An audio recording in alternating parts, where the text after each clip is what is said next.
సరే నువ్వు వెళ్ళు, నేను తర్వాత కాల్ చేస్తాను. లోపల నీరజ ఉంది. అలాగే మేడం.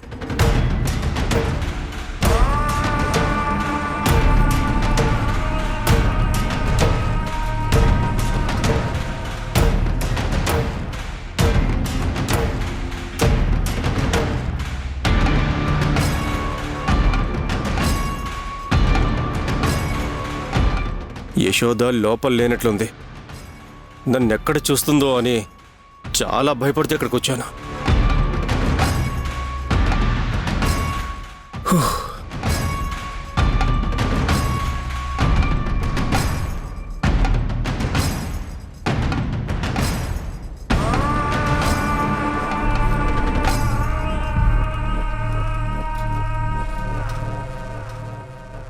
ఊన్నా ఊరుకో. నీరజ, పాపనిటివ్వు, నేను ఆడిస్తాను.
ఓ ఓమ్మా అల్లల్లల్లల్లల్లల్ల ఓ ఓ ఓ ఓ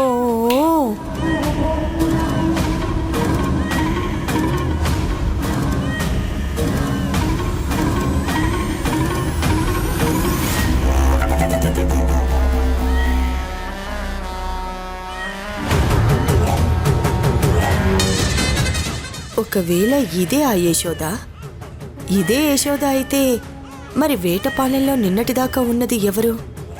నాకేమీ అర్థం కావడం లేదు. ఒకసారి దీన్ని టెస్ట్ చేస్తే పోలా? జయా, ఓమ్మా, ఓం కావాలి. చెప్పండమ్మా. పాప ఎంతసేపటికి ఏడు పాపటం లేదు. నువ్వు ఒకసారి ఆడించు. అట్టాగే తల్లి.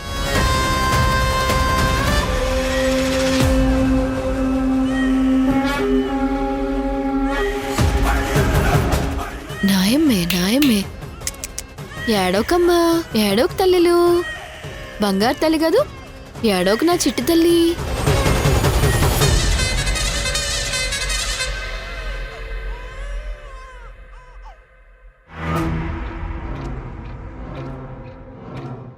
అమ్మో, పాప నా దగ్గర ఏడు పాపిందంటే నేనే యశోదని అని అనుమానం ఊర్మిళకొస్తుంది. ఊర్మిళకి ఆ అనుమానం రాకూడదు. నన్ను క్షమించు తల్లి. యశోద దగ్గర ఏడు పాపినట్టు దీని దగ్గర కూడా వెంటనే ఏడు పాపిందేంటి? అంటే ఇది యశోదా?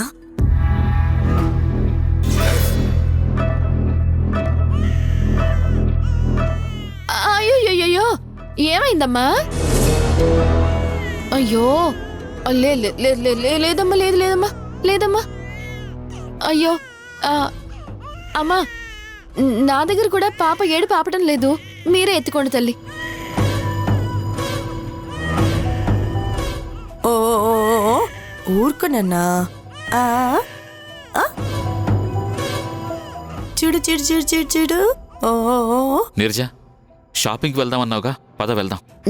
మమ్మీ, నేనే సంజయ్ షాపింగ్కి వెళ్ళొస్తాం. పాప నువ్వు తీసుకెళ్తాను.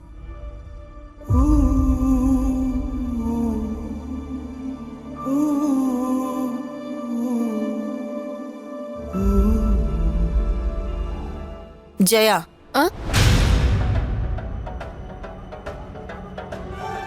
నువ్వు కొన్ని రోజులు ఇక్కడికి వస్తూ ఉండాలి జయా. ఆ యశోద వేటపాలెంలో లేదంట. అది వేషాలు మార్చుకుని వస్తుందేమో అని నా అనుమానం. అదేటమ్మా 2 రోజులు కాదు, మీరు రమ్మంటే రోజూ వస్తాను. మిమ్మల్ని ఈ సమస్య నుండి బయటపడేయడమే నాకు ముఖ్యం.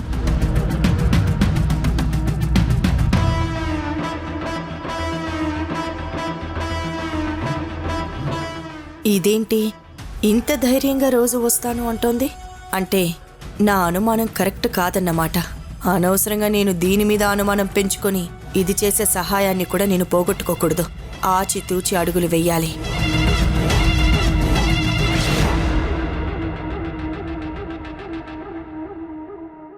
హరి, హరి, నానా హరి, ఎక్కడ్రా?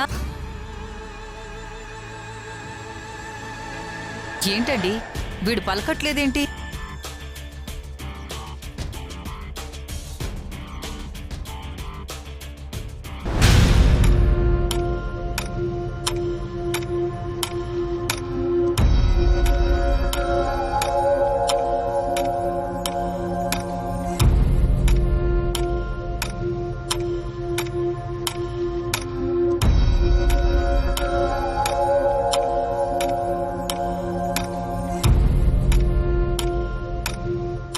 చిన్నప్పటినుంచి మా అమ్మంటే నా దృష్టిలో దేవత స్థానంలో ఉండేది. నలుగురిని నవ్వుతూ పలకరించి అందర్నీ నా వాళ్ళు అనుకుంటూ కలుపుకుపోయే మా అమ్మ ఈ మధ్య నాకలా అనిపించట్లేదు. నా శరీరానికి చిన్న గాయమైనా తట్టుకోలేని మా అమ్మ ఇప్పుడు నా మనసుకు భరించలేనంత గాయాన్ని చేస్తూ వస్తుంది. నీకెలా చెప్తే అర్థమవుతుందమ్మా యశోద మీద నాకున్న ప్రేమని? నీకెలా చెప్తే అర్థమవుతుందమ్మా నా యశోద ఏ తప్పు చేయలేదని? నువ్వు కళ్ళతో చూసే నిజాన్ని నమ్ముతున్నావు, నా యశోదను నమ్ముతున్నాను. నా ప్రేమను అర్థం చేసుకోకుండా నువ్వు ఏవేవో ఆలోచనలు చేస్తున్నావు.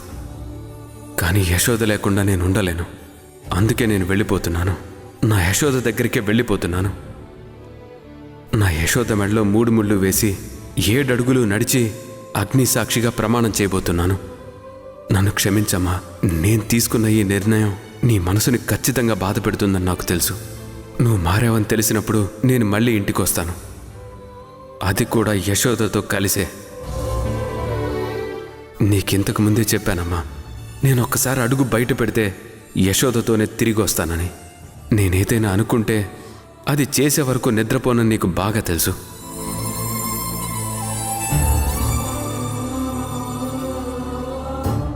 సారీ అమ్మా, సారీ నాన్న. నేను ప్రేమ కోసమే వెళ్ళిపోతున్నాను, కానీ ప్రేమ లేక కాదు. ఇట్లు మీ ముద్దుల కొడుకు. హరి విఠల్,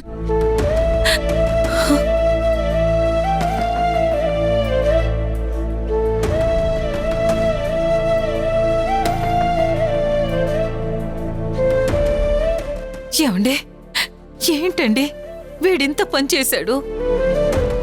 మనం వాడికి అవసరం లేదా? ఆ యశోద తప్ప వాడికి వేరే లోకం లేదా?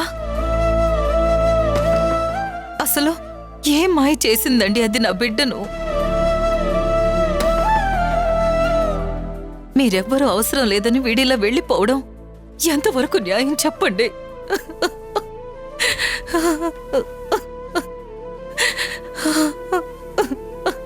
ఏడవకు దాక్షాయిని, ఏడవకు. నా మాట విను. నాకింక మిగిలింది ఈ ఏడుపే కదండి. రేపొద్దున మనం నలుగురిలోకి వెళుతుంటే అందరూ మనల్ని నవ్వుతూ చూస్తారు. అప్పుడు ఆ మాటలు విన్నప్పుడు అనుక్షణం చావడం కంటే మనం ఇప్పుడు చావడమే మంచిదండి.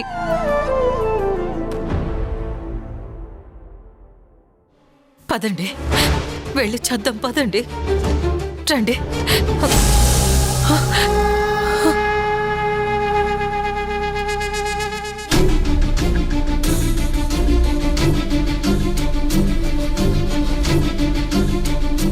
హరి,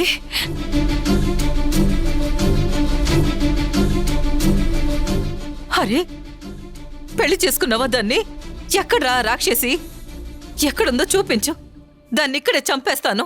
అమ్మా ఆపుతావా? ఇక్కడ తప్పు చేసిందెవరు? నీ పరువు తీసిందెవరు? నేను కదా. నువ్వు నన్ను తిట్టకుండా నేను తప్పు చేశాననుకుండా యశోద మాయ చేసిందంటావేంటమ్మా? నేనేమన్నా చిన్నపిల్లాడినా యశోద చెప్తే వినడానికి? యశోదని పెళ్లి చేసుకోవాలనే నిర్ణయం నాది. పెళ్లి చేసుకుంటానని రాసింది నేను. ఇందులో యశోద తప్పెక్కడుందమ్మా? జై, నువ్వు తెలివిగా మాట్లాడుతున్నాను అని అనుకోకురా. తెలివి కాదమ్మా, ఉన్నదున్నట్టు మాట్లాడుతున్నాను. అసలు విషయం ఏంటంటే నేను అసలు యశోదని పెళ్ళే చేసుకోలేదు.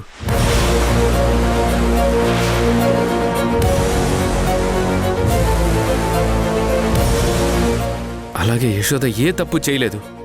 ఎవరో స్వార్థం కోసం ఆడిన ఆటలో యశోద బలైంది, అంతే. యశోద మంచిదమ్మా, ఏ తప్పు చేయలేదు. ఇప్పటికైనా యశోదను అర్థం చేసుకోవడానికి ప్రయత్నించు. ఇప్పుడు నా విషయంలో నువ్వు యశోదను ఎలా అయితే తప్పు పట్టావో, తన కడుపులో పెరుగుతున్న బిడ్డ విషయంలో కూడా నువ్వు అర్థం చేసుకోకుండా అలాగే తప్పు పట్టావు. ఈ విషయం నీకు ఎలా చెప్తే అర్థం అవుతుందో నాకు తెలియలేదు. అందుకే నీకు అర్థమయ్యేలా చెప్పడానికి ఆ లెటర్ రాశాను. ఇప్పటికైనా యశోద విషయంలో నువ్వు ఆలోచించే విధానం మార్చుకోమ్మా.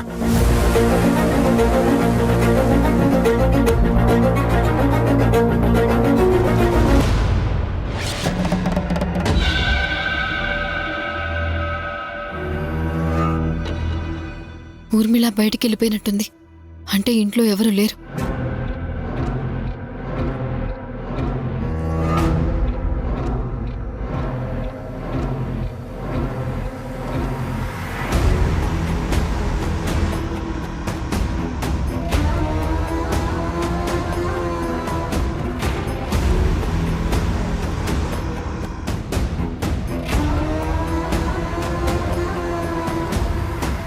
ఊర్మిళకి సంబంధించిన ఏవైనా ఫైల్స్ దొరికితే పోలీసులకి పట్టించడానికి, ఊర్మిళ మీద కంప్లైంట్ ఇవ్వడానికి అవే ప్రూఫ్స్గా ఉపయోగపడతాయి. మళ్ళీ మళ్ళీ నాకు ఇలాంటి ఛాన్స్ రాదు. ఆ ఊర్మిళ నీర్జా వాళ్ళు వచ్చేలోపు మొత్తం వెతికేయాలి.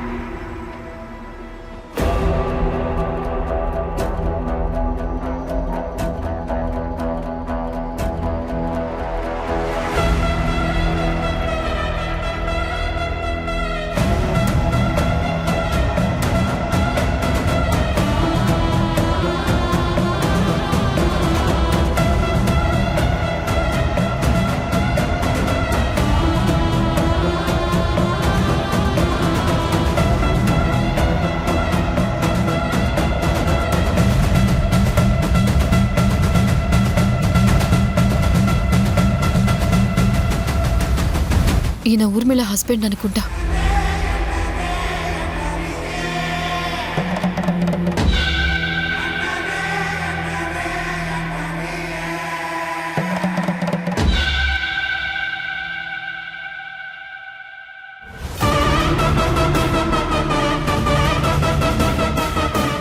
అంటే వీళ్ళందరూ ఈ సంవత్సరం ప్రెగ్నెంట్ అయిన వాళ్ళ?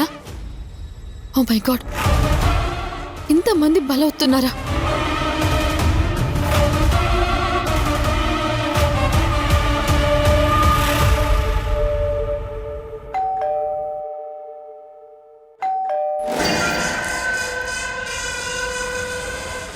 ఇదేంటి, ఇంతలోనే ఎవరొచ్చారు? ఊర్మిళ బయటికి వెళ్ళింది కదా, ఇంత త్వరగా అయితే తిరిగి రాదు. నీరజ వాళ్ళు కూడా షాపింగ్కి వెళ్ళారు, ఇప్పుడే రారు కదా. ఎవరొచ్చుంటారు?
సుబ్బరాజు ఇక్కడికి వచ్చాడేంటి?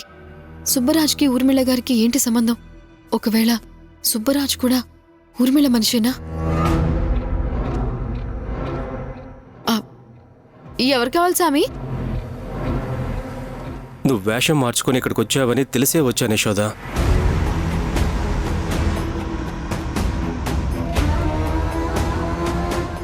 లోపలికి రా సుబ్బరాజు.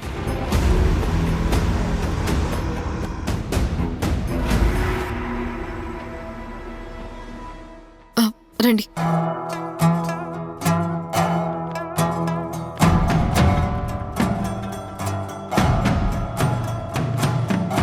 ఇదేనా ఊర్మిళ ఇల్లు? అవును సుబ్బరాజు, అసలు నువ్వు ఇక్కడికి ఎందుకు వచ్చావు? నువ్విక్కడికి ఇలా వచ్చావని తెలిసి దేవకి నన్ను పంపించింది. నువ్వు ఎలా ఉన్నావో, నువ్వెలాంటి పరిస్థితుల్లో ఉన్నావో తెలుసుకొని నిన్ను సేవ్ చేయమని పంపించింది. నాకేం కాదు సుబ్బరాజు, ఆ ఊర్మిళ నన్ను పూర్తిగా నమ్మింది. మీరు అనవసరంగా ఇక్కడికి వచ్చి ఆ ఊర్మిళ చేతికి దొరక్కండి. మిమ్మల్ని తను వదిలిపెట్టదు. త్వరగా వెళ్ళండి. నేను వెళ్తాను, కానీ నువ్వు అనుకుంటున్నట్టు ఆ ఊర్మిళ నిన్ను నమ్మట్లేదు యశోద. నీ మీద అనుమానం వచ్చే నిన్ను ఒంటరిగా వదిలేసింది. నువ్వు ఆ ఊర్మిళ అనుమానాన్ని నిజం చేయొద్దు.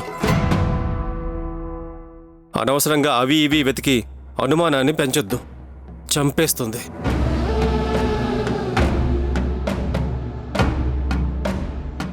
అసలైనా ఊర్మిళకి నా మీద అనుమానం ఎందుకు వచ్చింది? ఊర్మిళ గురించి నువ్వే చెప్పావు కదా, తన నీడని కూడా నమ్మదు అని. అందుకే అనుమానిస్తున్నట్టుంది. నువ్వు మాత్రం జాగ్రత్త యశోద. అలాగే సుబ్బరాజు, ముందు మీరు ఇక్కడి నుంచి వెళ్ళండి. నాకు చాలా భయంగా ఉంది, మిమ్మల్ని ఎక్కడ చూస్తుందోనని. సరే.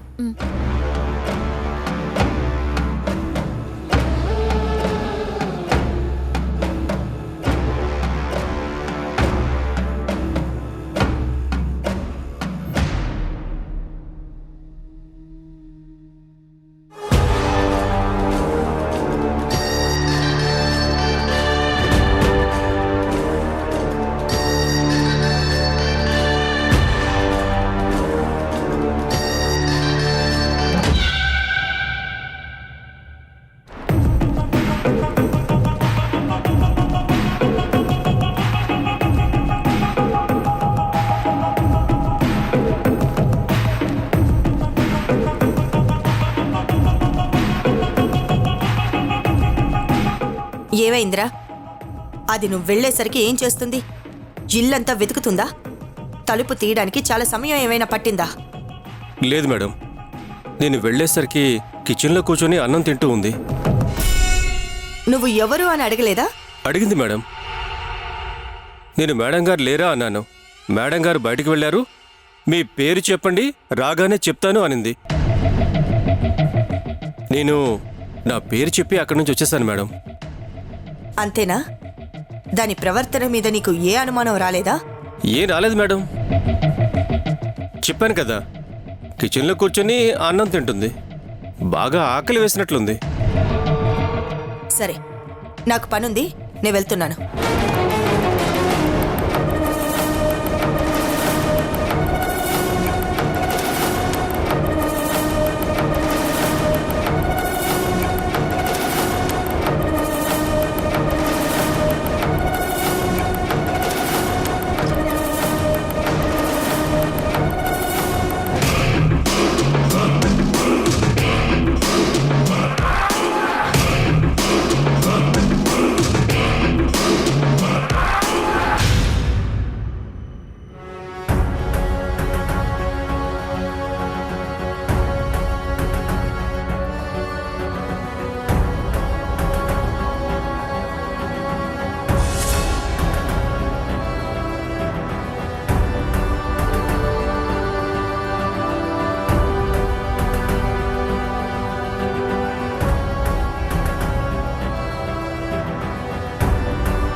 లాభం లేదు.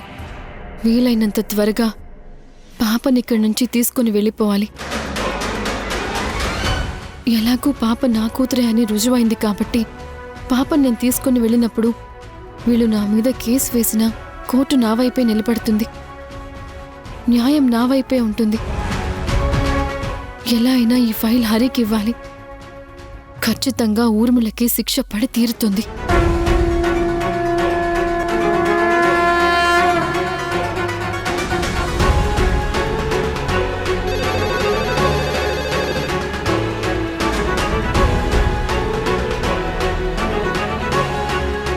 ఊర్మిళ వాళ్ళందరూ సెల్ ఫోన్లు వాడతారు కదా, ఈ ల్యాండ్ లైన్కి మాత్రమే మిస్డ్ కాల్ వచ్చిందేంటి?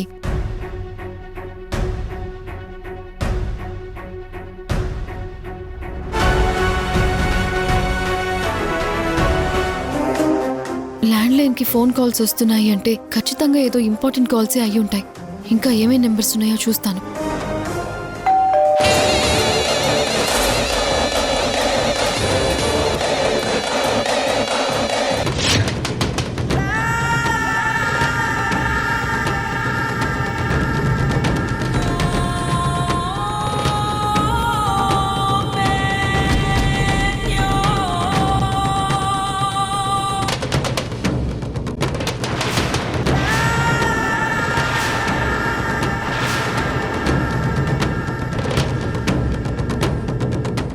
ఎందుకు నన్ను చూసి అలా ఉలిక్కి పడ్డావు? ఆ,